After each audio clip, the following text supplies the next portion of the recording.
he is the man. Like I still look up to him. He's not. It's hard not to look up to him. He's so big. I'm just having him come up and have him talk to this guy. He played football at UGA. Really good guy. Humble, really humble. Amazing dude. Just really cool. He's gonna come and talk to you and tell him about his life and where he's coming from and where God is taking him now. So guys, I want you to help me welcome to the stage, Rennie Curran. My dude.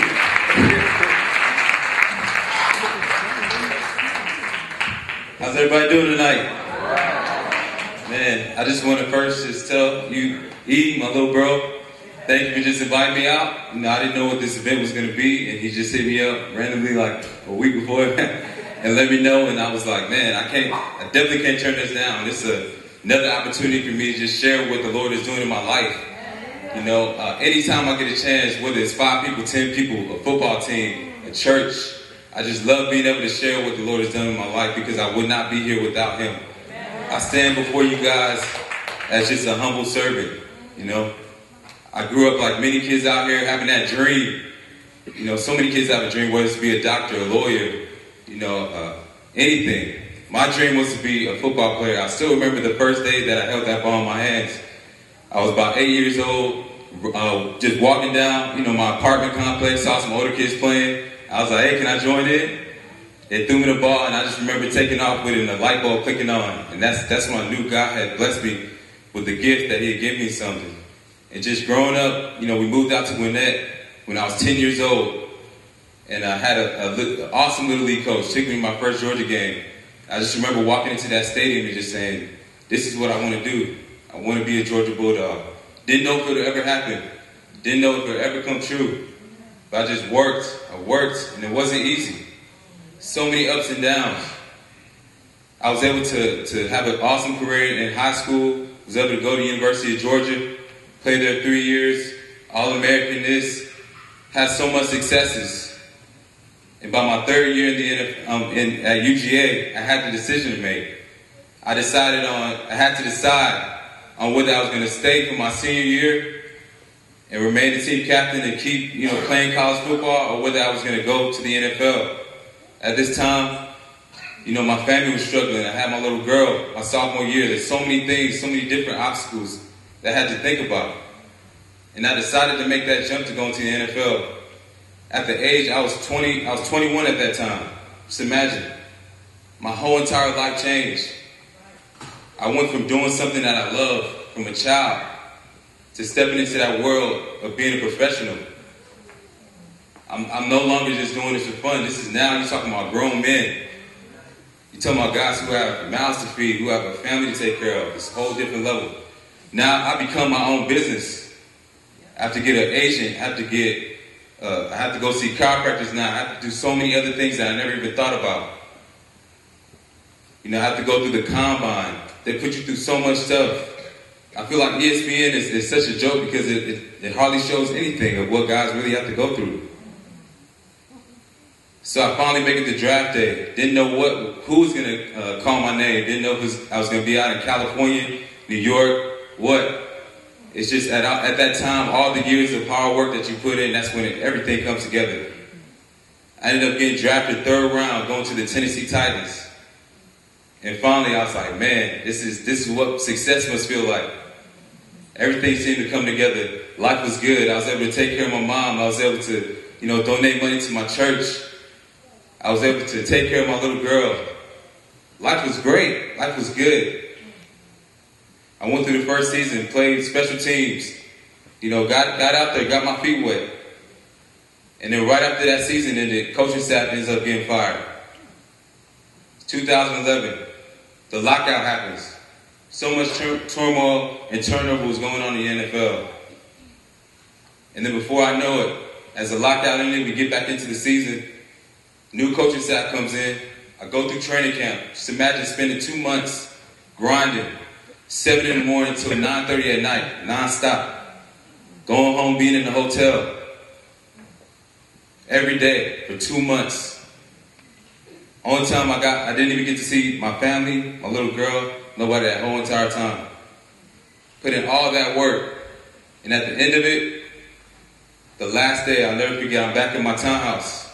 I get that call. Coach wants you to come into his office and bring your playbook. That's all I heard. Hung up the phone. On one side, I thought, hey, maybe they're going to tell me I did a good job. But in my mind, reality, I knew what it was. I went back to the facility, met with the coach, said, hey, Rennie, you did an awesome job, but we're not going to need you anymore. Just like that. Just a year before, they're saying, congratulations, welcome to the Tennessee Titans. Hand me that contract. Sign that contract. Life is good. Now, just a year later, they handed me that black trash bag for me to pack my things and to get out that locker room. And at that point, I crossed over into becoming a free agent. I called my mom, and she was all excited, not knowing what news was coming. But I told her, and immediately she began to pray, just like any mother would. And I just thank God for her. I headed back home, and that's when that real journey started. That's when I had to find myself. See, success is so deceitful. When you're going through success, it becomes so easy to get relaxed, to not be hungry. You start overlooking things. You start becoming, you start taking more risk. Some people, you can almost see a transformation. When things are rough, they're humble. They're working hard. But let that money come. Let them get that car that they always wanted. They start feeling themselves.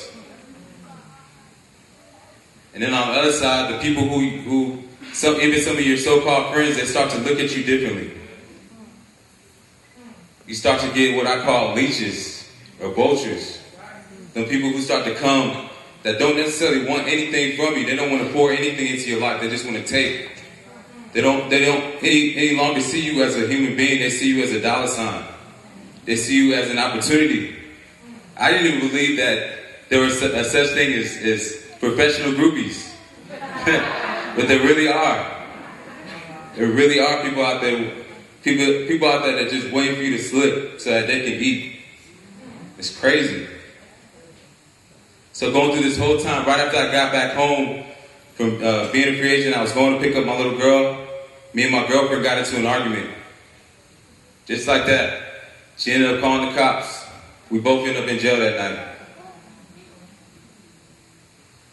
Not too long after that, I get out of jail. My agent at that time, this was my second agent because I had already fired the first one. He got his 3%. And after that, he stopped picking up my phone calls. So my second agent calls me that right after I get out of jail the next day and said the Bears wanted to work you out. And you already know where I was. I missed out on that. So the whole time I'm sitting at home. Just a year before when I got drafted, my phone looked like it hit the lottery. I'm talking about like 300 text messages in less than 2 minutes. Now I sat at home, it was me by myself. That phone wasn't ringing anymore. By myself. And I started to look for different ways to just stay motivated. I worked out so much week after week, trying to stay motivated, trying to keep chasing my dreams. And the Lord just planted something inside me. It was like He just told me, just write. And so I started writing. I never liked writing in my life. A teacher couldn't get me to write a 2-page paper when I was in school. But I started to write, and as I wrote, the Lord just poured things out of me. I started thinking about just all the life lessons that I had learned through that short time, through just that 1 year. I started thinking about just how many people get into this situation. Because just like I was a free agent, so many other people in their walks of life will find themselves as being a free agent. And I don't mean it in a sports sense. I mean, as a free agent, in a sports sense, it's at a time where you can choose your own destiny. Where you're at a crossroad or a transition. In life, we all reach that time whether when you're coming out of college, whether if a relationship ends, coming out of a divorce. There's so many different situations where you find yourself in a no man's land. You don't know where to turn. And I'm here to tell you that sometimes the Lord, He will put you in those places to build you up. He'll put you in situations where you're at your weakest. Well, I don't care how strong you are, you cannot get out of it. Just so that He can show you how strong He is, how powerful of a God He is. And He'll also put you in situations to help build the fruits of your spirit. You talk about kindness, patience, self-control. Those are attributes that you have to have in order to get out of that no man's land, in order to get out of that time of being a free agent. And that's what I realized. That even though I had no title, I was jobless, that the Lord was still working on me. Sometimes He has to put you in those positions where you're by yourself. Because when you're successful, you have so many other distractions, so many things going on. But when He puts you by yourself and you're helpless, you have no choice but to listen to Him. But that's where I was. When I said I had been released from the Titans, a couple weeks later, about 8-9 weeks later, I get a call, from Tampa Bay. I've been writing a book now for a couple weeks. And Tampa Bay hit me up. Agent was like, they're sending the contract. Monday morning, be ready. Start packing your bags. I start packing my bags. Monday morning comes. 9 o'clock, they send me my itinerary. They send me the contract. I'm all excited. Text my mom. My mom, we back in there. Everything good. As soon as I have my bags packed, it's 12 o'clock now. My flight leaves at 2. My agent calls me back. Says, Rennie, they're backing out, man. They're backing out. There's a lot of bad pub going on with the coaching staff being fired, and they're worried about the situation that happened with you, your girlfriend. And I just went from here to here, like literally, it's like a boxer, like somebody just knocked me out, flat on my back. And at that point, I just called out to God. I was like, God, what do you want me to do in this situation? What am I supposed to do? And at that moment, that's when He started to show me the things that He wanted to build in my life. That I didn't have to define myself by being a football player, by having a title. The first thing I learned, I'm just talking about different things that I learned, is confidence. True self-confidence. So many times in life, our self-confidence, especially as men, becomes defined as being that breadwinner. What was the first thing that God did? I always think about this. The first thing that God did when He created Adam, what did He do? Gave him a job. If you want to take away a man's confidence, take away his job. Most of them will fall apart. I've seen it happen to so many men. So when we have that title as a CEO or football player or what, we come up, our chest out. How you doing? I'm the owner of this, that. Well, it doesn't mean anything. Other people's confidence is based on how much money they have in their bank account. When they got that money, everything's good. They're smiling, they walking around. They got that outfit that they want. That Gucci or Prada, everything's good. But take away those clothes, take away that money, take away that title, and who are you? That's when I realized my confidence doesn't have to depend on that. My confidence is in the fact that I'm a child of God. So many people will look at you and tell you that something's wrong with you. Maybe you're not smart enough, maybe you're not pretty enough. They told me I wasn't tall enough. I got to UGA, the guys were calling me midget. I got to the Tennessee Titans, they made me dress up as a leprechaun for Halloween. Ridiculous. We know what I had to look at Not my height, not the things that I couldn't control. I had to look at what God gave me. I want you guys to look at each other and tell each other that God made no mistakes on me. Believe that. Believe that. Because people will make you doubt yourself. People will make you feel like you're not pretty enough. People will make you feel different things about yourself. And if you're not firm on who you are in God, they're going to chew you up and spit you out. The next thing I had to learn was self-control. Especially patience. So many times in life we pray for something. Pray for something. We want that thing right now. We want that house. We go and get that house and it causes us way more stress than when we had that little apartment. We want that relationship. Instead of giving ourselves time to grow and work on ourselves, we want to rush into that relationship and end up pulling our hairs out and end up stressed out. That person that looks so pretty end up making you go crazy.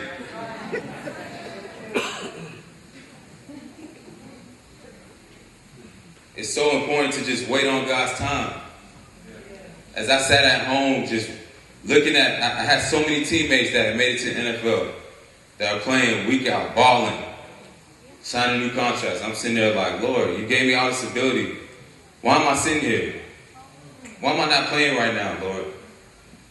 What did I do? All I was trying to do was just take care of my family. I was trying to take care of my little girl. But I had to realize that it wasn't about my time, it was about God's time.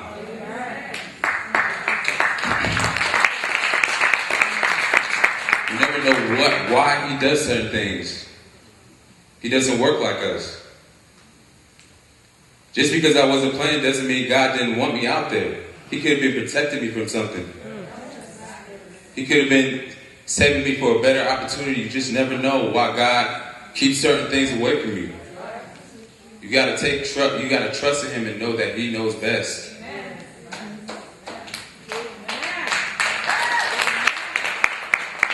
The next thing I learned was just humility. It's so easy when we're successful to have that inflated sense of confidence. Some people are so prideful that you can't even speak to them. I think one of the biggest problems in our society today is not racism, it's classism.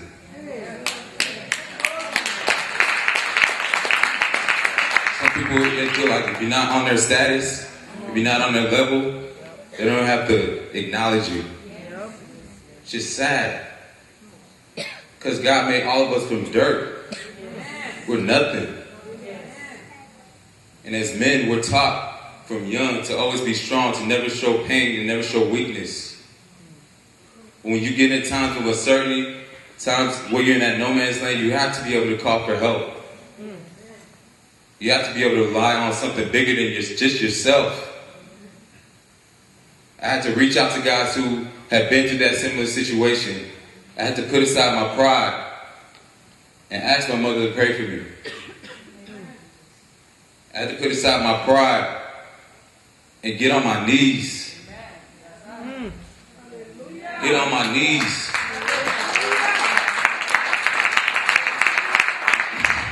Ask God for help. There's going to be some situations in life that no matter how hard you work, it's not going to matter. You have to call for help. And some of us pretend. We put on our nice clothes, put on that smile, we act like everything's good, knowing deep down inside that we're hurting. But because of pride, we don't share that. We keep it to ourselves. Let it go. Give it to God. The last thing I want to talk about is just what I learned most going through all this entire situation. And I always think about this story when I think about it, but I was finally, I had to move out of my place in Tennessee because that rent was just, it got too hot. I wasn't there, I was back home in Georgia chilling. So I drove back up, got my dad to get that U-Haul truck, got there, started moving things out. all the stuff I didn't need. I just looked at the TVs I got, and I didn't even splurge, but it was still like, because I became successful, I felt like I deserve this. I worked hard for this. It's crazy how success makes you do crazy things.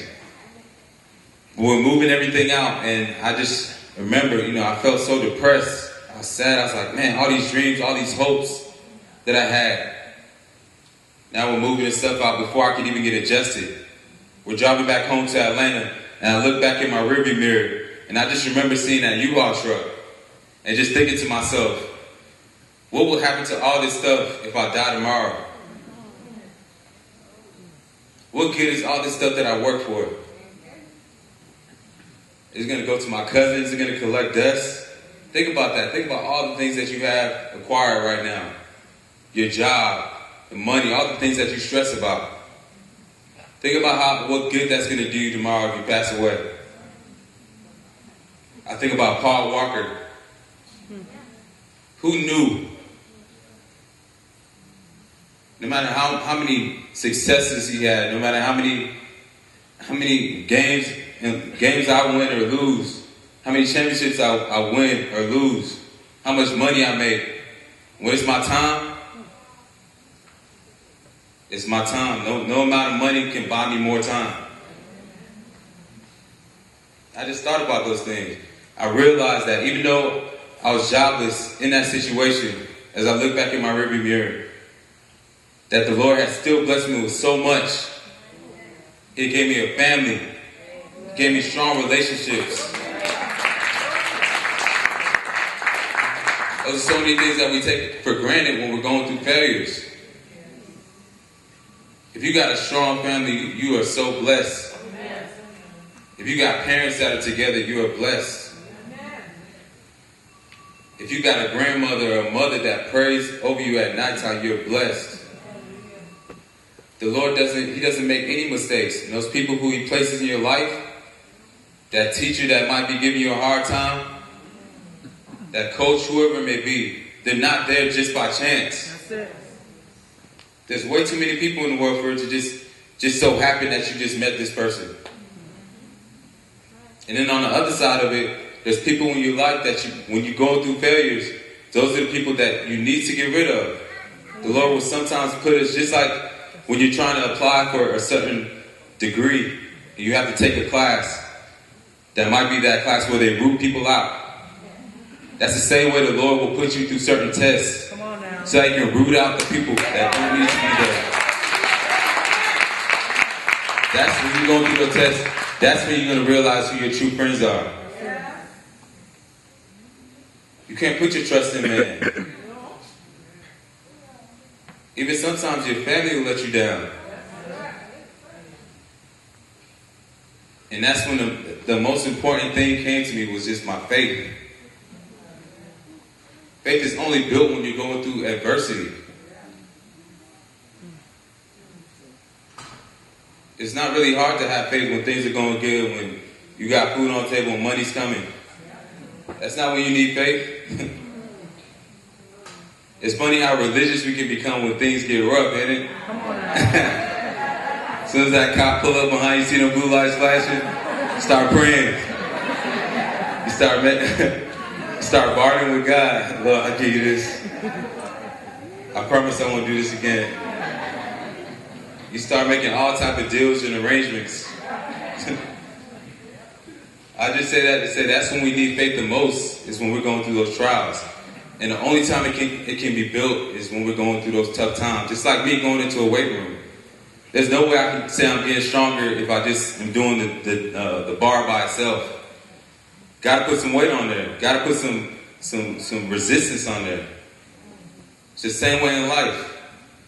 I looked at my physical strength and look at me. But when I looked at my spiritual strength, it was weak. It was weak. It wasn't there. That's when I realized that I needed to build that faith. And as I started to build that faith, it just gave me that vision. It gave me that hope. And that's what faith will do for you. When you find yourself in tough situations, Your spiritual sight will be able to see past that circumstance. Even though things might be tough, even though things might be bad, you'll be able to see past all that because you'll know that God has the final say. No man, it doesn't matter. Approval. Gave me so much strength. I ended up going to Canada not too long ago. Never thought in a million years I'd be in Canada. When they called me and told me about the opportunity, I just pictured people in igloos. Y'all think it's cold down here? Shoot, right now, it's a joke. But I went up there, I took that leap of faith, just knowing that God had his plan, had a purpose. That maybe it wasn't even for me to play football. Maybe it was for me to do this. But I just put my trust in him and just gave my life to him. And as I was on that football field in training camp, I had so much peace. That's what faith does for you. It gives you that peace because you know that man doesn't, like I said, man doesn't have that final say, but God does. And I knew at the end of the day, I didn't have to be on a team. I just think about the statistics. If you look at the statistics right now, they say the amount of players that make it from Little League to the NFL is about 0.09%. That's like somebody's foot in this room. That's how small the statistics is. There's only 53 men that can play on each roster. 32 teams. It's about 1,295 guys each year that are playing. Those numbers are against me, no matter what I do. But guess what? There's a greater team to make. That's what I realized. The Lord's team.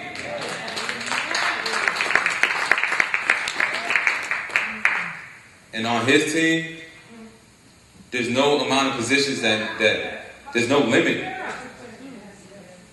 He has a job for me. He has something that's way greater than football. And the work that I do for him, like I said, no matter how many games I win, no matter how much I do on the field, they're going to replace me. They're going to fire me.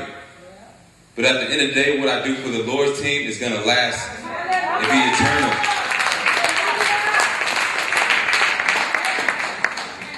So that's what I want to leave with you guys. Don't be conformed to this world. The Lord has already overcame that. And I just want to leave you guys with this verse. It's my favorite verse. My mom always tells me this as I'm going onto the field, but it's Philippians 4:13. I can do all things through Christ who strengthens me. Anytime I get weak, anytime I'm facing an opponent that's twice my size, I gotta go against guys 6'8", 315. Guys that can literally eat some of you guys in this crowd. But at the end of the day, I know that the Lord has my back. That it's not by my strength, but it's by Him that I stand there. And as I repeat that Bible verse to myself as I'm on the field, that's what keeps me going. That's what keeps me fighting.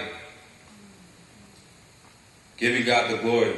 No matter what you do, and I don't care if you're a janitor, a teacher, whatever. Do it as if you're doing it for the Lord. And everything else will take care of itself. Thank you.